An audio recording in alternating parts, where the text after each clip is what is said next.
What's going on, guys? This is Kyle from GuideWise. In this video, I'm going to show you how to organize leads with Google Sheets in GoHighLevel.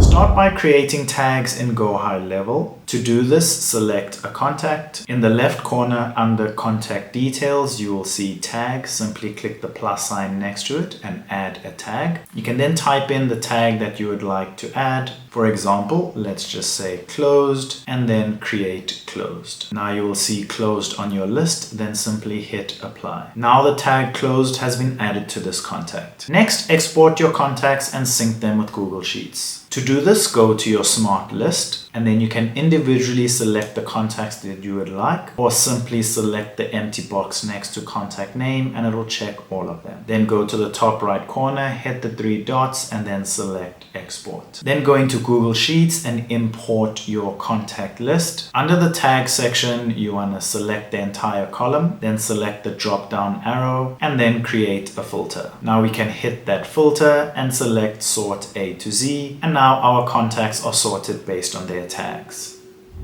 If this video helped, don't forget to give it a like and subscribe to GuideWise. Thank you so much for watching and I'll catch you in the next one.